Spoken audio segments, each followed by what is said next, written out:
We're here at Identity Week Asia 2024, where I'm joined now by iProov's Chief Technology Officer, Dominic Forrest. It's really great to see you today. We met up with them in America and Europe earlier this year, but I really wanted to focus on what you're doing in the APAC region. It's obviously an incredibly diverse region for technology and regulation developments. How do you tailor your solutions for this market and the specific challenges? That's a very good question. iProov is a global player with a very strong focus into Asia. As you say, the regulation here differs quite markedly between country.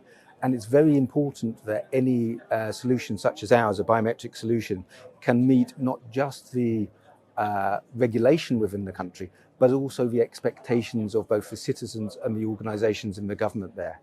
So we take a very tailored approach. We run platforms in the region, but also in a specific geography where necessary, and we modify our solution to meet the local regulation. So, for example, if in a particular country, if there is a requirement for the face matching to be done within a financial organization's data center, we can do that. And that allows us to meet the requirements of that. In another country, it may be that the entire solution has to be in that country, or they can make use of a regional data center from AWS or Google in another country. So we very, very much look to take the individual requirements of the country and then build on them to build the strongest solution we can for our customers. And what are those trends in terms of the sophisticated attacks that fraudsters, are using with deepfake technology? How does that differ from the other regions? And how are you ensuring the facial recognition technology is secure and reliable? Yeah, again, a good question. What we see is the deepfake technology has changed markedly in the last 6 months. I, on record in December 2020, said I could no longer tell the difference between a deepfake and a human being, having spent 10 years of my life looking at fakes of faces. And that was true. But in 2020, it needed vast amounts of computing power and a highly, highly skilled attacker to be able to create that sort of deepfake.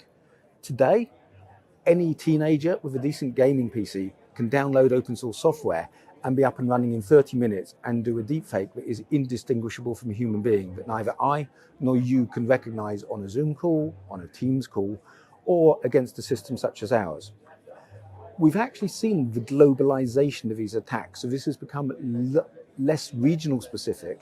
And an attack that might be discovered in Brazil today will actually be being used in Asia within a few hours, as the information on these is spread around the world in very, very large groups. So we've seen almost like a homogenization of the attacks against customers. So there is no longer a material difference between the attacks in one region to another, because if an attack is found to be successful, the attackers share that knowledge and then use it to attack people all over the world, wherever there is money to be gained. Does this open up an opportunity, for your company, growth-wise, fighting these fraud attacks? You've got a good solution. What are the possibilities? Well, it's an interesting one because there are many organizations that claim they can protect against deepfakes. The way we look at it is protecting against deepfakes is a bit like the antivirus or anti-malware protection on your PC. It's no longer good enough that you can buy a piece of software, install it, and then forget about it. It needs to be getting monitored by a team of experts, and it needs to get updates on a very regular basis. As an example, in Q1 24, in the APAC region, we released over 100 software updates just to protect the biometrics against deepfakes and other forms of attack. So the way you defend against these is having very, very good knowledge of what's going on. That means you have to be running a biometric operations center that's looking at the attacks and understanding them. Monitoring the attack groups, so taking part, listening to where they're talking to each other. There are many forums in places like Telegram and other social media networks where attackers are discussing the attack techniques and learn from those, and then have very highly skilled people who can replicate that, but also do primary research. Lastly, we have a very, very large information asymmetry against the attackers. So every time an attacker attacks us, we learn a lot about that attack. They will get back a single pass or fail result. So they learn very little. What that means is the more we're attacked, the stronger the platform and the defenses can become. I suppose you're both kind of leveraging mobile devices. I'd say, how are you using mobile to your advantage? Yeah, very straightforward. Any attacker with time and effort can break any software on a mobile device. So if the software is running entirely on the mobile device, a skilled attacker with time and effort can break it. I think that is now accepted as a given. We, along with other organisations, spend an awful lot of time and effort making that difficult. But defending on the device is not enough. The only way you can defend against the types of attackers, the skilled adversaries, is have defences in depth. So when they broke through the mobile handset and they can stream imagery, stream deepfakes to the solution needs to be able to detect those deepfakes, detect the attacks and protect against them. The way you actually use the mobile, whether it's an application or whether it's a browser to help that, is make sure that as the attacker is beginning to break into it, you learn they're doing it and you can see what's going on. And again, this feeds into this information asymmetry. Some people say to me it's completely unfair because we have so much advantage over the attackers. I'm 100% good with that. If we're being unfair to the criminals, that works for me. Because what we're doing is defending the national identity schemes of countries in the region, but also of consumers in their banking applications and wallet applications. Of course. Lastly, where do you see this identity space heading, really?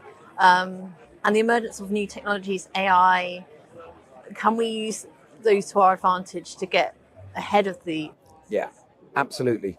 Firstly, I think APAC is leading at the moment in the speed of which national identity programs are being rolled out.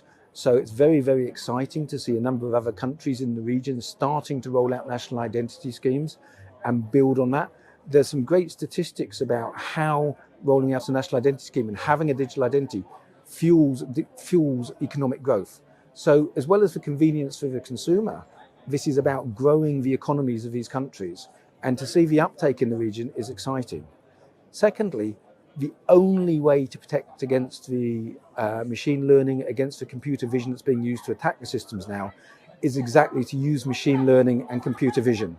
So you have to have not just the software, not just the techniques, but a very, very highly skilled team of people who understand them to protect against the attacks and to learn from those attacks and protect the consumer. Absolutely. We still need people and technology to work together, don't we? It has to be people and technology. It can't be one or the other. But what's really important to understand, it's very, very highly skilled people. It's people who understand biometrics and biometric defenses. So this is not, you can't do this with a call center of people. You need a team of people with PhDs in machine learning and PhDs in computer vision who specialize just in this one area to be able to protect for consumers.